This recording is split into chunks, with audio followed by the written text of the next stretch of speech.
ইসলামী জ্ঞানে জ্ঞানী হয়ে রাঙাও তোমার জীবন। পিএইচপি সত্যের সন্ধানে মঞ্চে করো প্রতিবার বীজ বপন। ওহিরা দেশ মেনে জ্ঞানের আহরণে পিএইচপি সত্যের সন্ধানে। ওহিরা দেশ মেনে জ্ঞানের আহরণে পিএইচপি সত্যের সন্ধানে।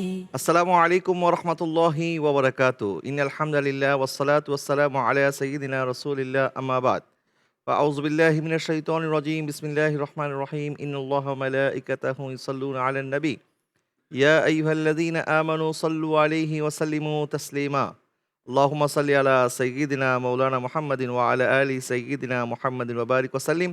সালাতান ওয়া সালামান আলাইকা ইয়া রাসূলাল্লাহ ওয়া আলা আলিকা ওয়া আসহাবিকা ইয়া রাহমাতাল লিল আলামিন। দূরের কাছের দেশ কিংবা প্রবাসে যারা যেখান থেকে আমাদেরকে দেখছেন সবাইকে স্বাগত জানাচ্ছি পিএইচপি ফ্যামিলি নিবেদিত পিএইচপি সত্যের সন্ধান ইসলামিক জ্ঞান প্রতিযোগিতা 2026-এর আজকেরই কোয়ার্টার ফাইনালের দ্বিতীয় রাউন্ডের দ্বিতীয় পর্ব থেকে। আশা করছি আপনারা সবাই ভালো আছেন, সুস্থ আছেন এবং প্রতিদিনের মতো আজকেও নিশ্চয়ই আপনারা অধীর আগ্রহে অপেক্ষা করছেন আমাদের 6 জন প্রতিযোগীর পারফরমেন্স দেখার জন্য। আমরা আমাদের প্রতিটি পর্ব এমনভাবে সাজিয়েছি যেন আমরা আপনাদেরকে নতুন নতুন তথ্য দিতে পারি এবং আমাদের জীবনের চলার পথে যে সকল বিষয় জানা অতীব জরুরি আমরা সেই সকল বিষয়গুলি তুলে আনার চেষ্টা করছি। আশা করছি এই বিষয়গুলি আপনারা আমল করবেন এবং আমাদের জীবনের মধ্যে যে ভুল ত্রুটিগুলি আছে, আমরা অনেক বিষয় আমাদের অজানা থেকে যায়। আমরা আবার অনেক বিষয় আমরা হয়তোবা জানা বিষয় ভুলে যাই বা জানা বিষয় আমরা ভুল করে ফেলি। কিন্তু বারবার চর্চা করতে, করতে সেই বিষয়গুলি হয়তোবা আমাদের মস্তিষ্কে গেঁথে যাবে এবং আমরা আমলটা বিশুদ্ধভাবে করতে পারবো। সেই লক্ষ্যেই আমরা আমাদের প্রতিযোগিতার প্রশ্নগুলি করে থাকি। আশা করছি আপনারা আমাদের সাথে আগেও ছিলেন, এখনও থাকবেন। আমাদের আজকের এই পর্বের 6 জন প্রতিযোগীর সাথে পরিচিত হব। তবে আসুন আমরা প্রথমেই পরিচিত হয়ে আসি আমাদের সম্মানিত বিচারকের সাথে। আমাদের সম্মানিত বিচারক হিসাবে উপস্থিত আছেন ঢাকা বিশ্ববিদ্যালয় ইসলামিক স্টাডিজ বিভাগের সম্মানিত সহকারী অধ্যাপক হযরত মাওলানা ডক্টর মাসুম বাকি বিল্লাহ। আসসালামু আলাইকুম ওরহমতুল্লাহি ওবরাকাতুহ। আমাদের সাথে মঞ্চে আরও একজন অতিথি রয়েছেন এএসআই ট্যুরস অ্যান্ড ট্রাভেলসের সম্মানিত প্রোপারেটর জনাব মোহাম্মদ সাইফুল ইসলাম আমাদের সাথে উপস্থিত আছেন। আসসালামু আলাইকুম রহমতুল্লাহি ওবরকাত। আপনাদের উভয়কে স্বাগত জানাচ্ছি এবং আমাদের প্যাভিলিয়নে বসে আছেন আমাদের সম্মানিত নাতখা এবং মডারেটরবৃন্দ, আপনাদেরকে স্বাগত জানাচ্ছি। আমাদের 6 জন প্রতিযোগী আপনাদেরকে স্বাগত জানাচ্ছি। আপনারা সবাই কেমন আছেন? আলহামদুলিল্লাহ। মাশাআল্লাহ। আপনাদের প্রস্তুতি কেমন? আলহামদুলিল্লাহ। ঠিক আছে, আমি একটু আপনাদের পরিচয় জানতে চাইবো। শুধুমাত্র আপনারা আপনাদের নামটি বলবেন দর্শকদের উদ্দেশ্যে। আসসালামু আলাইকুম রহমতুল্লাহি ওবরাকাতুহু। আমি মোহাম্মদ আরিফুল ইসলাম। আসসালামু আলাইকুম রহমতুল্লাহ। আমি মোহাম্মদ মিনহাজুল আবেদিন। আসসালামু আলাইকুম রহমতুল্লাহ। আমি মোহাম্মদ জহিরুল ইসলাম। আসসালামু আলাইকুম ওয়া রাহমাতুল্লাহি ওয়া বারাকাতুহু। আমি মোহাম্মদ বাহাউদ্দিন। আসসালামু আলাইকুম ওরহমতুল্লাহি ওবরাকাতুহু। আমি মোহাম্মদ গিয়াসউদ্দিন। আসসালামু আলাইকুম রহমতুল্লাহি ওবরাকাতুহু। আমি শাহরিয়ার হোসেন অভি। আপনারা অনেক লড়াই করে অনেক পথ অতিক্রম করে আমাদের কোয়ার্টার ফাইনাল পর্যন্ত পৌঁছেছেন। আপনাদের সবার জন্য শুভকামনা রইল। আশা করছি আগামীতে আপনারা ভালো করবেন। দর্শক, আমরা আর দেরি করব না। আমাদের আজকের এই পর্বের 3টি সেগমেন্ট রয়েছে। 3টি সেগমেন্টের প্রথম সেগমেন্ট জ্ঞানের জ্যোতি, দ্বিতীয় সেগমেন্টটি হচ্ছে এমসিকিউ সেগমেন্ট এবং তৃতীয় সেগমেন্টটি হচ্ছে মদিনা শো সেগমেন্ট। তো আমাদের মদিনা শো সেগমেন্টে আমাদেরকে সহযোগিতা করার জন্য আমাদের নাতখাবিন্দু রয়েছেন। আমাদের প্রথম সেগমেন্টের নিয়মটি বলে দিয়ে আমি আমাদের প্রোগ্রাম সূচনা করতে চাচ্ছি। প্রথম সেগমেন্টের নিয়মটি যদিও আপনাদের জানা আছে, তারপর আমি একটু আবার বলে দিই। সেটি হচ্ছে আপনাদেরকে 2টি করে প্রশ্ন করা হবে। সঠিক উত্তরের জন্য থাকবে 5 করে নাম্বার। উত্তর ভুল হলে কোনো নাম্বার কাটা যাবে না। আপনাদেরকে অল্প সময় অল্প কথায় উত্তর দিতে হবে। ঠিক আছে, শুরু করছি জ্ঞানের জ্যোতি segment. PHP Arabian horse super বাংলাদেশের একমাত্র টিম জন্ম থেকে যার ওজন কখনো কমেও নি বাড়েও নি, ওজনে সঠিক ও পুরুত্বের সবচেয়ে মজবুত। PHP Arabian horse super. PHP সত্যের সন্ধানে। এই সেগমেন্টের প্রথম প্রশ্ন আপনার জন্য। ওটা কোন কাপড় যা নাপাক নয়, কিন্তু তা যদি অল্প পানিতে পড়ে যায় তখন তা পানিকে নাপাক করে দেয়?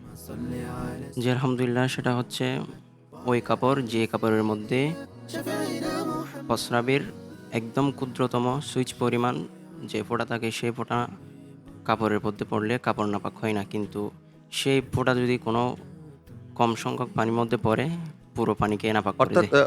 কাপড়ের যে অংশে সেই ফোঁটাটি পড়েছে সেই কাপড়টি ওই অংশটি যদি পানির মধ্যে যায় তখন আসলে ওই অংশটির যে প্রস্রাবের ফোঁটাটা সেটা পুরো পানির মধ্যে ছড়িয়ে পড়ে। জি সেই জন্য ওই প্রস্রাবের ফোঁটা পুরো পানিকে নাপাক করে দেয়। আপনার উত্তরটি সঠিক হয়েছে। আলহামদুলিল্লাহ। আপনার জন্য দ্বিতীয় প্রশ্ন হচ্ছে, পানি ব্যবহার করতে সক্ষম হওয়া সত্ত্বেও তায়াম্মুম করা বৈধ কাদের জন্য? যে আলহামদুলিল্লাহ পানি ব্যবহার করা সক্ষম হওয়া সত্ত্বেও তায়াম্মুম করা বৈধ হচ্ছে ওই সময় যখন দুই ঈদের নামাজ এবং জানাজার নামাজ যদি আশঙ্কা করে উজু করতে করতে পানি দ্বারা উজু করতে করতে সময় চলে যায়, সেই অবস্থায় পানি থাকা সত্ত্বেও তায়াম্মুম করা বৈধ।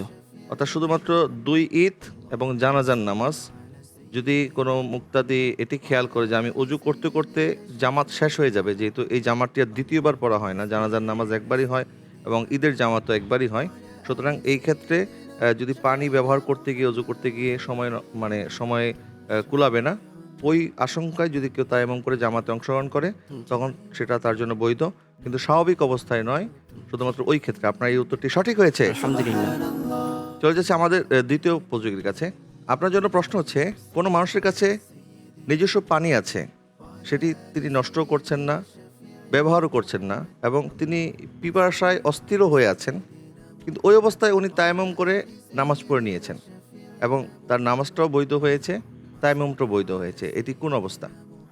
যদি কোনো ব্যক্তির কাছে পানি থাকে এবং কিন্তু সে তার মনে নাই যে তার কাছে পানি আছে, এমন অবস্থায় যদি সে তায়াম্মুম করে নামাজ আদায় করে, তার নামাজ আদায় হয়ে যাবে।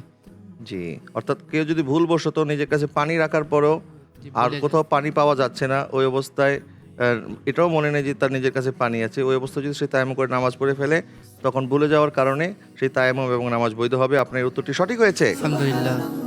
আপনার জন্য দ্বিতীয় প্রশ্ন হচ্ছে, জানাজার নামাজ না পাওয়ার ভয়ে মৃত ব্যক্তির অভিভাবকদের জন্য তায়াম্মুম করা কোন অবস্থায় জায়েজ? জানাজার নামাজ অভিভাবক মৃত ব্যক্তির অভিভাবক না পাওয়া, যদি সে অন্যজনকে নামাজ আদায় করতে বলে দিয়েছে এবং সে যদি এমত অবস্থায় সে যদি জানাজার নামাজ না পায়, যদি উজু করতে করতে যদি জানাজার নামাজ না পায়, তাহলে সে তায়াম্মুম করে জানাজা আদায় করতে পারবে। অর্থাৎ জানাজার নামাজ যিনি পড়াবেন এটি অলি যদি হয় এটি বেশি হকদার, আর অলি যদি নামাজের ইমামতি করেন সেক্ষেত্রে তাকে তো অবশ্যই অজু করেই করতে হবে। আর অলি যদি কাউকে অনুমতি দেয় যে তুমি নামাজটি পড়িয়ে দাও, সেক্ষেত্রে নামাজ যদি ছুটে যাওয়ার তার আশঙ্কা থাকে, সেক্ষেত্রে ওই অবস্থায় সে তায়াম্মুম করেও নামাজটি পড়ে ফেলতে পারবে, জামাত যেন ছুটে না যায়। আপনার উত্তরটি সঠিক হয়েছে। চলে যাচ্ছি আমাদের তৃতীয় প্রতিযোগীর কাছে।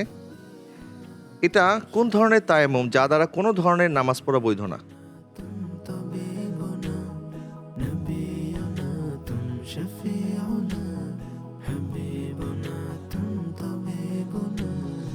বিসমিল্লাহির রহমানির রহিম। দুই ঈদের নামাজ এবং জানাজা নামাজের জন্য যে তায়াম্মুমটা করা হয়, ওই তায়াম্মুম দিয়ে কোনো নামাজ পড়া যাবে না। ওই তায়াম্মুম দিয়ে কোনো নামাজ পড়া যাবে না। আর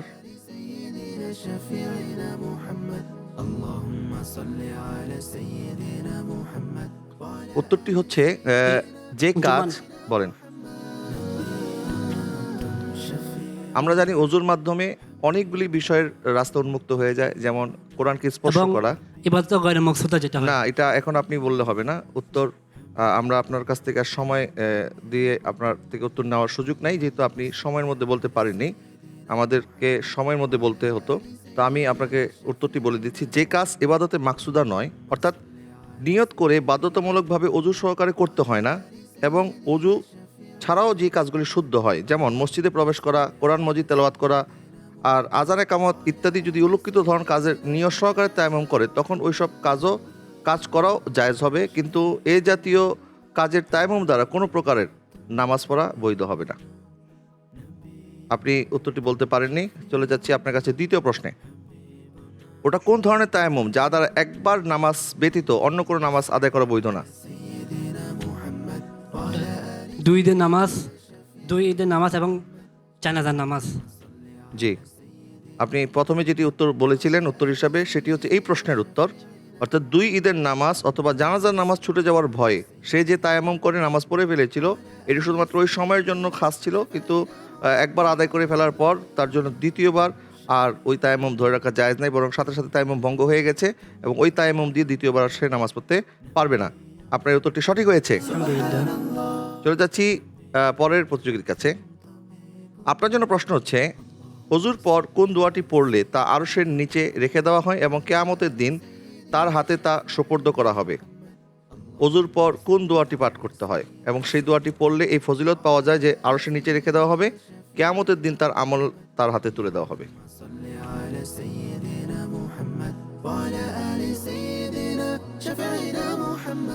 আশহাদু আল্লা ইলাহা ইল্লাল্লাহু ওয়াহদাহু লা শারীকা লাহু ওয়া আশহাদু আন্না মুহাম্মাদান আবদুহু ওয়া রাসূলুহু।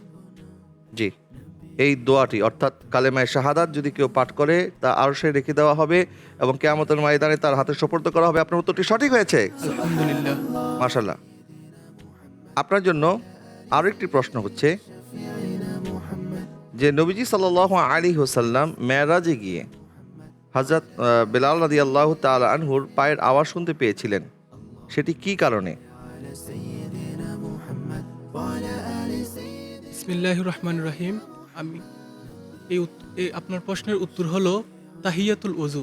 যেমন যখন বিলাল রাদিয়াল্লাহু তাআলা আনহু ওযু করতেন তখনই 2 রাকাত নামাজ পড়তেন।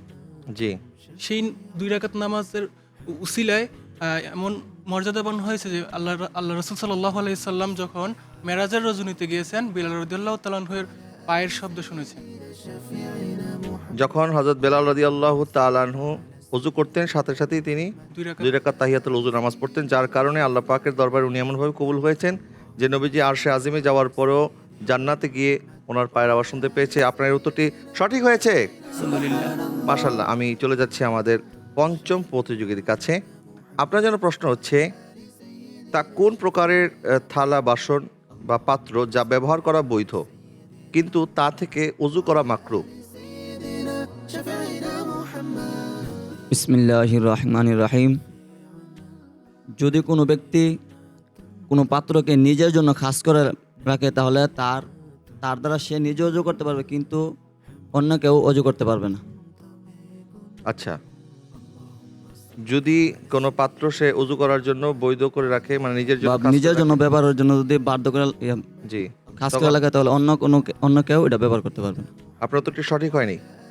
সঠিক উত্তর হচ্ছে যে পাত্র নিজের ব্যবহারের জন্য নির্দিষ্ট করে রাখা হয়েছে তা ব্যবহার করা বৈধ, অর্থাৎ অন্য কারণে খাবার খাওয়ার জন্য, পানি পান করার জন্য।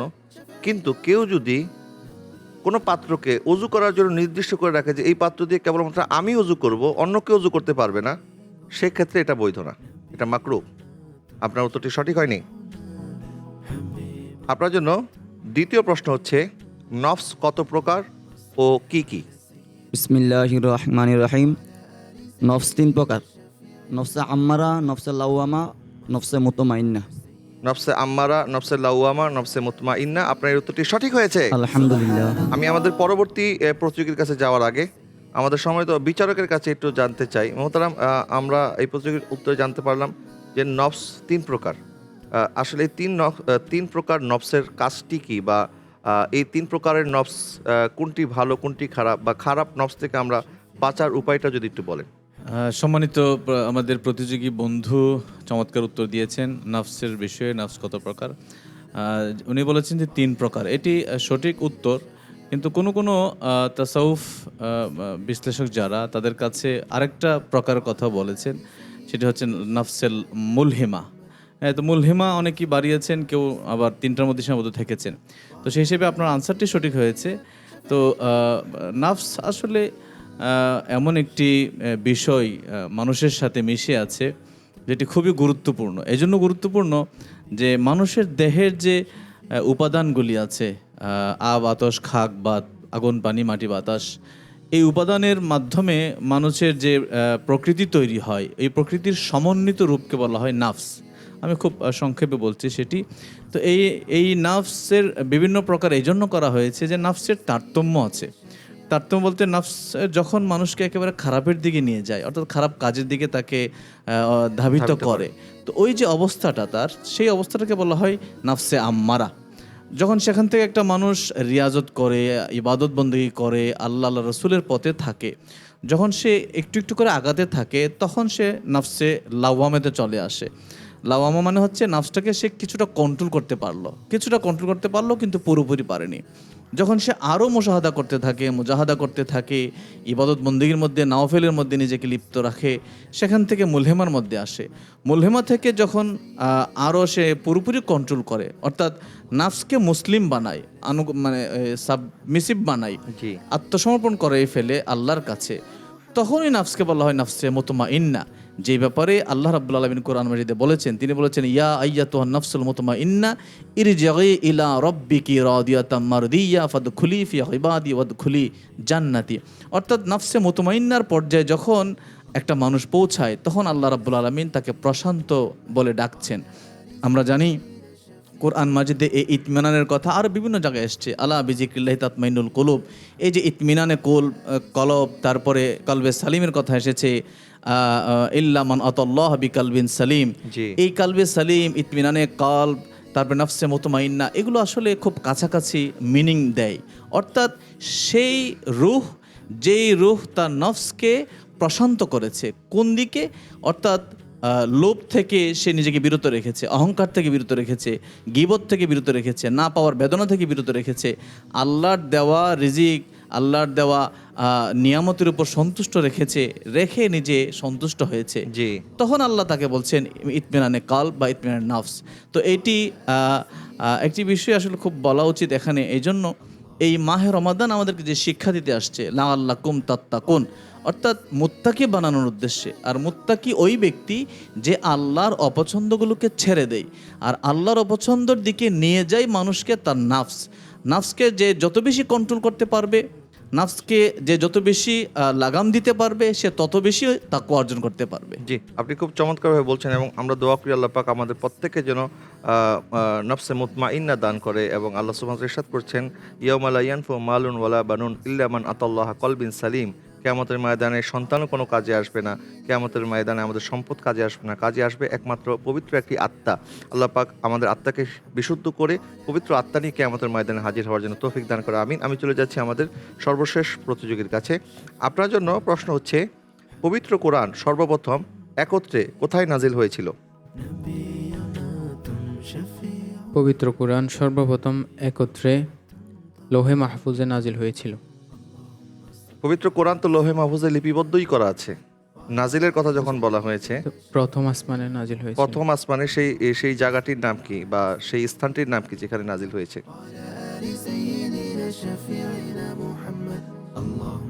বাইতুল মামুর। বাইতুল মামুর হচ্ছে সপ্তম আসমানে। প্রথম আসমানে যে মসজিদটি আছে, সেই মসজিদের নাম কি? বাইতুল ইজ্জত।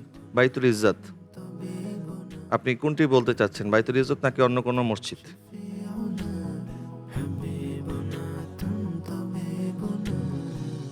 আপনাকে সময় দেওয়া যাচ্ছে না, আপনাকে ফাইনাল করতে হবে, বাইতুল মামুর না বাইতুল ইজ্জত? বাইতুল ইজ্জত।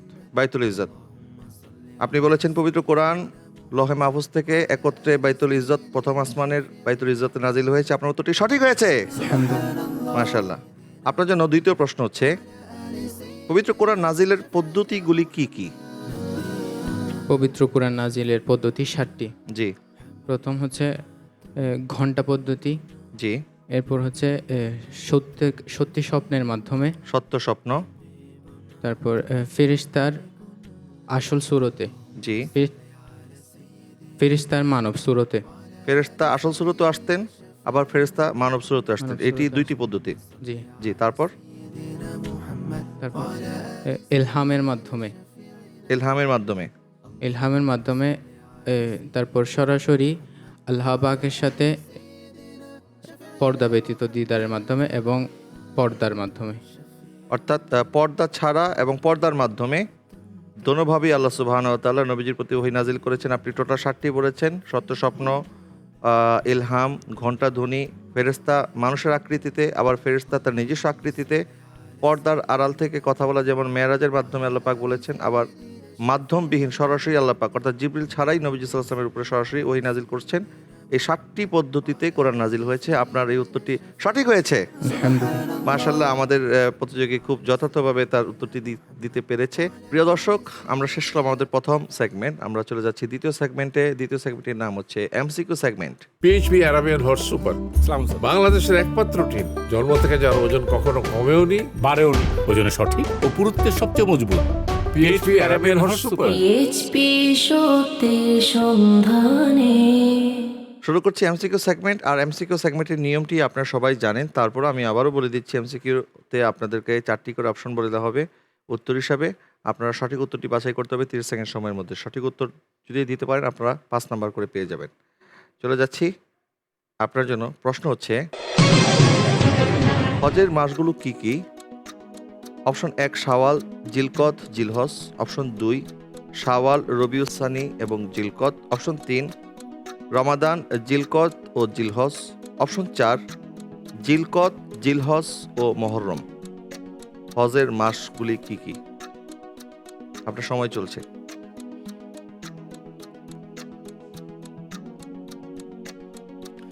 আলহামদুলিল্লাহ, আমি উত্তর হিসেবে বেছে নিচ্ছি অপশন 1 শাওয়াল, জিলকদ, জিলহজ।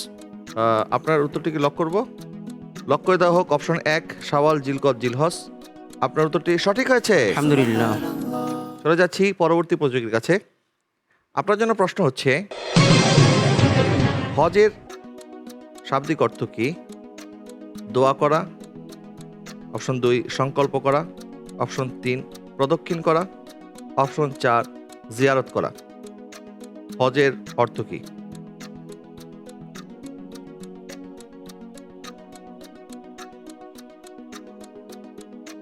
আলহামদুলিল্লাহ, আমি অপশনে বেছে নিচ্ছি অপশন 2 সংকল্প করা। অপশন 2 সংকল্প করা। লক করতে চাচ্ছেন? জি ইনশাআল্লাহ। লক করে দেওয়া হোক অপশন 2 সংকল্প করা। হজ মানুষ যখন করতে যায়, মানে তিনি কি সংকল্প, আপনার উত্তর অনুযায়ী তাহলে কি সংকল্প করেন তিনি, এই বিষয়ে একটু বলতে পারবেন? তার নির্দিষ্ট সময়ে নির্দিষ্ট স্থানে নির্দিষ্ট জায়গা জিয়ারত করার ইচ্ছা করা, এটাকে হজ বলা হয়। জি, আপনার এই উত্তরটি সঠিক হয়েছে। আলহামদুলিল্লাহ। মাশাআল্লাহ। চলে যাচ্ছি পরের প্রতিযোগীর কাছে। আপনার জন্য প্রশ্ন হচ্ছে, আরশ বহনকারী ফেরেশতা কতজন? অপশন 1 5 জন। অপশন 2 6 জন। অপশন 3 7 জন। অপশন 4 8 জন। আরশ বহনকারী ফেরেশতা কতজন? বিসমিল্লাহির রহমানির রহিম। আমি অপশন 4 হবে। অপশন 4 4 জন। 8 জন। 8 জন। 8 জন। আপনি লক করতে চাচ্ছেন? জি। লক করে দেওয়া হোক অপশন 4। আপনি বলেছেন আরশ বহনকারী ফেরেশতার সংখ্যা হচ্ছে 8 জন। আপনার এই উত্তরটি সঠিক হয়েছে। আলহামদুলিল্লাহ। জি, চলে যাচ্ছি পরের প্রতিযোগীর কাছে। আপনার জন্য প্রশ্ন হচ্ছে, ওয়াতাকাল্লুবাকা ফিস সাজিদিন, এই আয়াত দ্বারা কি প্রমাণিত হয়? নিচের কোনটি প্রমাণিত হয়? অপশন 1 সিজদা ছাড়া নামাজ হবে না। অপশন 2 নবীজির পিতামাতা মুমিন ছিলেন। অপশন 3 সিজদা দ্বারাই আল্লাহকে পাওয়া যায়। অপশন 4 সঠিক উত্তরটি এখানে নেই। এই আয়াতের এই অংশ দ্বারা আল্লাহ পাক কি বুঝিয়েছেন? এর দ্বারা কি প্রমাণ হয়? অপশনগুলো আরেকবার বললে ভালো হয়। অপশনগুলো হচ্ছে, সিজদা ছাড়া নামাজ হবে না। অপশন 2 নবীজির পিতামাতা মুমিন ছিলেন। অপশন 3 সিজদা দ্বারাই আল্লাহ পাওয়া যায়। অপশন 4 সঠিক উত্তরটি এখানে নেই। অপশন 2 নবীজির পিতামাতা মুমিন ছিলেন। নবীজির পিতামাতা মুমিন ছিলেন, এই আয়াত দ্বারা এটি প্রমাণিত হয়। জি। আপনি লক করতে চাচ্ছেন? জি। আপনার টাইম আউট হয়ে গেছে, আপনি লক করেছেন। তো আমি একটু আপনার কাছে জানতে চাই, এই আয়াত দ্বারা নবীজির পিতামাতা মুমিন ছিলেন, এটি কিভাবে প্রমাণিত হয়? সাজিদিন সিজদাকারী। সেজদাকারী। তো সেজদাকারী, এখানে সেজদাকারী বলতে কাদেরকে? নবীজির পিতামাতারা হানিফ ধর্মের অনুসারী ছিলেন। ছিলেন। তো এটা এই আয়াত দ্বারা কিভাবে প্রমাণিত হয়? আপনি লক করেছেন, যদিও আপনার উত্তরটি সঠিক হয়েছে কি ভুল হয়েছে আপনি যেটি লক করেছেন সেটির উপরে ডিপেন্ড করবে। তবে আমি একটু আপনার কাছে ব্যাখ্যা জানতে চাচ্ছি যে আপনি এই ব্যাখ্যাটা আপনার জানা আছে কিনা। আয়াতটা কি জানো? ওয়াতাকাল্লুবাকা ফিস সাজিদিন। কলব সেজদার আল্লাহ সুবহানাহু ওয়া তাআলা সেজদাকারীদের ভিতর থেকেই নবীজিকে বেছে নিয়েছেন। জি, অর্থাৎ নবীজি সাল্লাল্লাহু আলাইহি ওয়াসাল্লামের পূর্বপুরুষ এবং নবীজির মাতৃকুলের ঊর্ধ্বতন যারা ছিলেন প্রত্যেকেই সেজদাকারী এবং সেজদাকারিণী ছিলেন। আপনার উত্তরটি সঠিক হয়েছে। আলহামদুলিল্লাহ। চলে যাচ্ছি আমাদের পঞ্চম প্রতিযোগীর কাছে। আপনার জন্য প্রশ্ন হচ্ছে, নবীজি সাল্লাল্লাহু আলাইহি ওয়াসাল্লামের মায়ের ইন্তেকালের সময় পাশে কে ছিলেন? 1 number Umme Ammara, option 2 Suaiba, option 3 Umme Ayman, option 4 Halima. নবীজি সাল্লাল্লাহু আলাইহি ওয়াসাল্লামের আম্মাজানের ইন্তেকালের সময় নবীজির পাশে এবং ওনার পাশে কে কে ছিলেন? আলহামদুলিল্লাহ, আমি এটার অপশন হিসেবে বেছে নিচ্ছি Umme Ayman, option 3। Umme Ayman, option 3। Option 3 Umme Aiman. আপনি লক করতে চাচ্ছেন?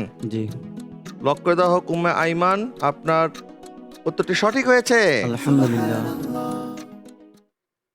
আমরা চলে যাব আমাদের সর্বশেষ প্রতিযোগীর কাছে। আপনি কি প্রস্তুত আছেন? জি আলহামদুলিল্লাহ। যে আপনি একটু মনে হচ্ছে মন খারাপ, নার্ভাস। না, কেন মন খারাপ কেন? না তেমন মন খারাপ না, মানে সামনে কি হবে তা নিয়ে চিন্তিত একটু। তা আপনি চিন্তিত অবস্থায় উত্তর দিলে তো আপনি মানে সঠিক উত্তরটিও ভুলে যেতে পারেন, তাই না? তো চিন্তা করার কোনো কারণ নেই, চিন্তা ছাড়া ইনশাল্লাহ আপনি উত্তর দিবেন। আপনার জন্য প্রশ্ন হচ্ছে, দাউদ আলাইহিস সালাম কাকে হত্যা করেন? অপশন 1 নমরুদকে, অপশন 2 ফেরাউনকে, অপশন 3 তালুতকে, অপশন 4 জালুতকে। দাউদ আলাইহিস সালাম কাকে হত্যা করেন? হযরত দাউদ আলাইহিস সালাম জালুতকে হত্যা করেন, অপশন 4 জালুত। অপশন 4। আপনি বলতে পারবেন জালুত কে ছিল? জালুত সম্পর্কে জানা নেই, জালুত সম্পর্কে। অত্যাচারী বাদশা ছিল, অত্যাচারী, সে মানুষের প্রতি অত্যাচার জুলুম করত এবং হযরত দাউদ আলাইহিস সালাম তাকে হত্যা করেন এবং তালুতকে তার স্থলাভিষিক্ত করা হয়। আপনার উত্তরটি, আপনি যেটি বাছাই করেছেন জালুত, আপনার উত্তরটি সঠিক হয়েছে। আলহামদুলিল্লাহ। দর্শক, এর সাথে আমরা শেষ করলাম আমাদের এমসিকিউ সেগমেন্ট। আমরা ইতিমধ্যে 2টি সেগমেন্ট শেষ করে ফেলেছি, তৃতীয় সেগমেন্টটি শুরু হবে। তৃতীয় সেগমেন্ট হচ্ছে মদিনা সুর সেগমেন্ট। এই সেগমেন্টে আমাদেরকে সহযোগিতা করার জন্য আমাদের আমন্ত্রিত নাথখাবিন্দু উপস্থিত রয়েছেন। আপনাদেরকে স্বাগত জানাচ্ছি, আমাদেরকে সহযোগিতা করার জন্য অনেক অনেক ধন্যবাদ। আর আমাদের 6 জন প্রতিযোগী, আপনারাও প্রতিযোগিতার নিয়মটি জানেন যে একটি করে আপনাদেরকে সুর শোনানো হবে এবং সঠিক উত্তরটি আপনাদেরকে বলতে হবে। 2টি লাইন আপনাদেরকে হয় গেয়ে শোনাতে হবে, না হয় মুখে উচ্চারণ করে বলতে হবে। 2টি লাইন পরিপূর্ণ বলতে পারলেই আপনারা পরিপূর্ণ 5 নাম্বার পাবেন। আমরা শুরু করছি আমাদের মদিনা সুর segment. PHP Arabian horse super বাংলাদেশের একমাত্র টিম জন্ম থেকে যার ওজন কখনো কমেও নি, বাড়েও নি। ওজনে সঠিক ও পুরুত্বের সবচেয়ে মজবুত। PHP Arabian horse super. HP সত্যের সন্ধানে। প্রথমে আপনার জন্য একটি সুর শোনানো হচ্ছে।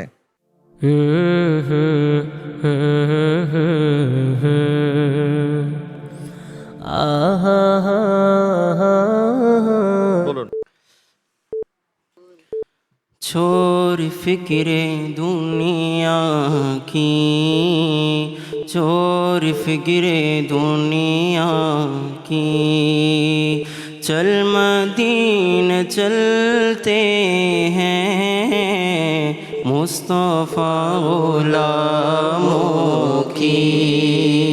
किस्मत बदलते हैं मुस्तफ़ा गुलामों की, किस्मत बदलती है, छोड़ फिक्र दुनिया की, छोड़ फिक्र दुनिया की, चल मदीने चलते हैं मुस्तफा गुलामों की। ধন্যবাদ আপনাদেরকে, আপনার উত্তরটি সঠিক হয়েছে। আলহামদুলিল্লাহ।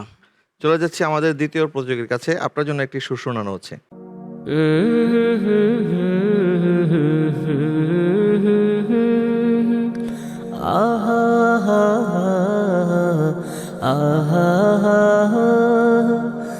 জি।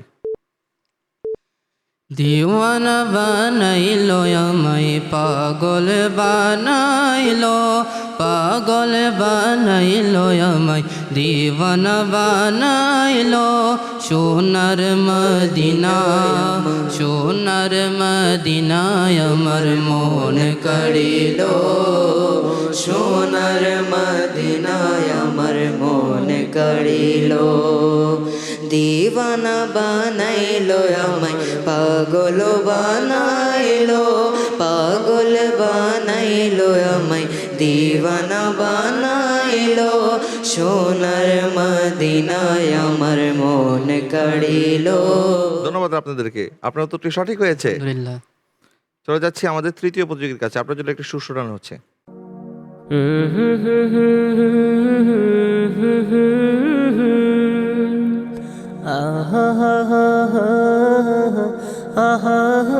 জি বলুন। এই দুনিয়া সৃষ্টি তোমার নামের উসিলায়, ও মদিনার কামলে আমার, ও মদিনায় কামলে তোমায় সালাম জানাই। এই পৃথিবী সৃষ্টি তোমার নামের উসিলায়, এই পৃথিবী সৃষ্টি তোমার নামের উসিলায়।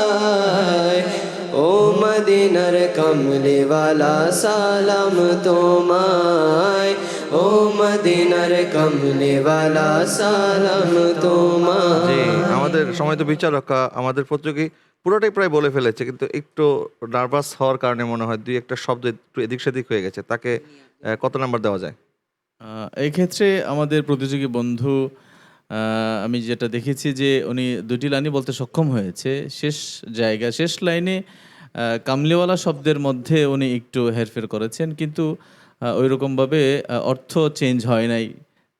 সেহেতু আমরা ওনার নাম্বারিং বঞ্চিত করছি না, পুরো নাম্বার দিচ্ছি। আপনাকে পরিপূর্ণ 5 নাম্বার দেওয়া হচ্ছে। আলহামদুলিল্লাহ। চলে যাচ্ছি আমাদের পরের প্রতিযোগীর কাছে। আপনার জন্য একটি সুর শোনানো হচ্ছে।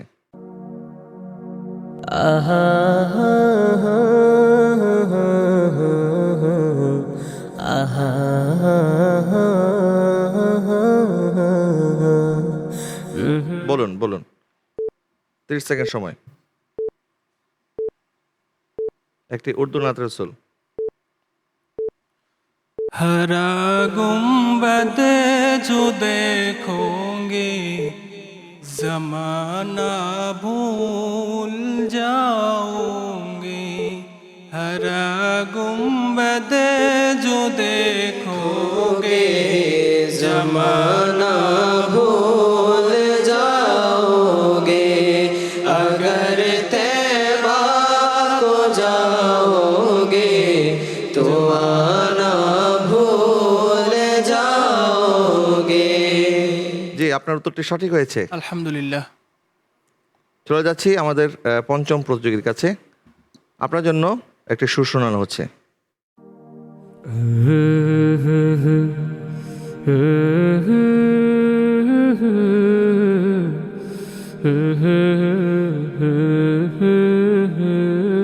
জি বলুন।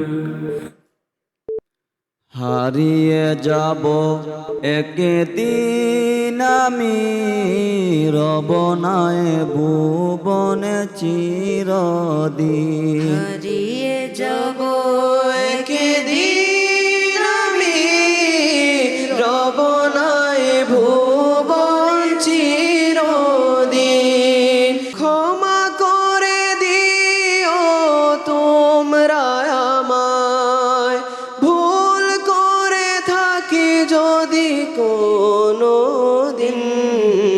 হারিয়ে যাব একদিন আমি, রবনায় ভুবন চিরদিন।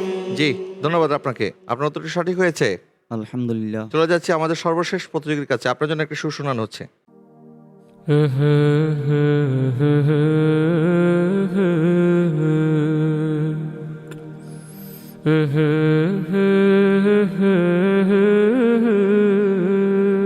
জি বলুন। मैं सजदा करूं या कि दिल को संभालूं, मोहम्मद की चौखट नजर आ रही है, इसी बेखुदी में कहीं खो न जाओ, तड़प कमली वाले की तड़पा रही है। दो आलम का दाता मेरे सामने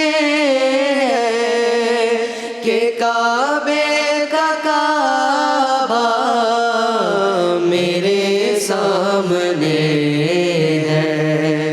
अता क्यों न फर्ज़े मोहब्बत करूं मैं, अदा क्यों न फर्ज़े मोहब्बत करूं मैं। खुदा की खुदाई झुकी जा रही है, मैं सजदा करूं या। মাশাআল্লাহ মাশাআল্লাহ, অনেক অনেক ধন্যবাদ আপনাদেরকে। আপনার উত্তরটি সঠিক হয়েছে আলহামদুলিল্লাহ। আমাদের এই সেগমেন্টের 6 জন প্রতিযোগী কিন্তু সঠিক উত্তর দিয়েছেন। তো আমরা আমাদের সম্মানিত বিচারকের কাছ থেকে ফলাফল জানবো। ফলাফল ঘোষণা করছেন আজকের সম্মানিত বিচারক হযরত মাওলানা ডক্টর মাসুম বাকিবিল্লাহ। অত্যন্ত চমৎকার একটি পারফরমেন্স আমরা উপভোগ করলাম পুরো পর্ব জুড়ে।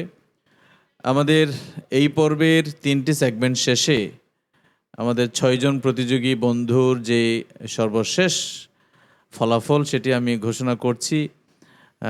একটি চমৎকার বিষয় যে অত্যন্ত হাড্ডাহাড্ডি লড়াই কিন্তু হচ্ছে, বিশেষ করে কোয়ার্টার ফাইনাল শুরু হওয়া থেকেই আমরা দেখছি যে কে কাকে ছাড়িয়ে যাবে এরকম একটা প্রতিযোগিতা প্রত্যেকের মধ্যে যেন এটা ছুঁয়ে গেছে। তারই রেজাল্ট কিন্তু তাদের যে প্রাপ্ত নম্বর সেখানে কিন্তু ফুটে উঠছে, সেটি প্রকাশিত হচ্ছে। তো আমাদের আজকের রেজাল্ট হচ্ছে মোহাম্মদ আরিফুল ইসলাম 20 নম্বর, মোহাম্মদ মিনহাজুল আবিদিন 20 নম্বর, মোহাম্মদ জহিরুল ইসলাম 15 নম্বর, মোহাম্মদ বাহাউদ্দিন 20 নম্বর, মোহাম্মদ গিয়াসউদ্দিন 15 নম্বর, মোহাম্মদ শাহরিয়ার হুসাইন অভি 20 নম্বর। আমরা একটি বিষয় লক্ষণীয় যে 6 জন প্রতিযোগীর মধ্যে 4 জনই সমানভাবে 20 নম্বর অর্জন করেছেন। মাশাআল্লাহ মাশাআল্লাহ, যারা আজকে এগিয়ে আছেন তারাও যেমন পরের পর্বের জন্য প্রস্তুত হয়ে আসবেন। যারা 5 নম্বর ব্যবধানে 2 জন পিছিয়ে আছেন, আপনারাও এমনভাবে নিজেকে প্রস্তুত করেন যেন আগামী পর্বে আপনারা ভালো ফলাফল অর্জন করতে পারেন। দর্শক, আমরা আজকের এই পর্ব শেষ করার আগে আমাদের সম্মানিত অতিথির কাছে জানতে চাই, জনাব Mohammad Saiful Islam, proprietor ASI tours and travels. মোহতারাম, আপনাকে আমন্ত্রণ জানাতে পেরে আমরা খুবই আনন্দিত। আপনি আমাদের দাওয়াত কবুল করেছেন, এসেছেন, আপনাকে ধন্যবাদ। তো আপনার কাছে আমাদের আজকের এই আয়োজন কেমন লাগলো? আসসালামু আলাইকুম রহমতুল্লাহি ওয়া বারাকাতুহু। মাশাআল্লাহ, পিএসপি সূত্রের সন্ধানে অনুষ্ঠান এসে আমি নিজেকে ধন্য মনে করছি। এত সুন্দর আয়োজন, মাশাআল্লাহ। এখানে আমাদের ভাইরা যে সুন্দরভাবে অ্যাসাইনমেন্টগুলো কমপ্লিট করতেছেন, একজনকে মানে কাকে ছাড়িয়ে কে যাবে, কাকে ছাড়িয়ে কে যাবে, যে সুন্দর প্রতিযোগিতা, মানে খুব ভালো লাগছে দেখে। আর যে মদিনার সুর, স্পেশাল যেটা মদিনার সুর, মানে দিল ছুঁয়ে যায়। আসলে যারা আমরা মদিনার সুরের পাগল, মদিনার পাগল, আমাদের এই অনুষ্ঠানের আমার মনে হয় প্রধান আকর্ষণ এটা, মদিনার সুরটা। খুব ভালো লাগলো। আগামীতে হয়তো বা সত্যের সন্ধানে থাকতে পারলে নিজেকেও ধন্য মনে করব। সবাই ভালো থাকবেন। আসসালামু আলাইকুম। ওয়ালাইকুম আসসালাম, আপনাকে অনেক অনেক ধন্যবাদ। দর্শক, আমরা এর সাথে শেষ করছি পিএইচপি সত্যের সন্ধানে ইসলামিক জ্ঞান প্রতিযোগিতা 2026-এর আজকেরই পর্ব। ইনশাআল্লাহ আগামীকাল দেখা হচ্ছে কোয়ার্টার ফাইনালের 3য় পর্বে। আপনারা সেই পর্যন্ত সবাই ভালো থাকবেন, সুস্থ থাকবেন। আল্লাহ হাফেজ। আসসালামু আলাইকুম ওয়া রাহমাতুল্লাহি ওয়া বারাকাতুহু। আঁকড়ে ধরো ইসলামের শাখা প্রশাখা মনে প্রাণে, ওহিরা দেশ মেনে জ্ঞানের আহরণে পিএইচপি সত্যে সন্ধানে, ওহিরা দেশ মেনে জ্ঞানের আহরণে পিএইচপি সত্যে সন্ধানে।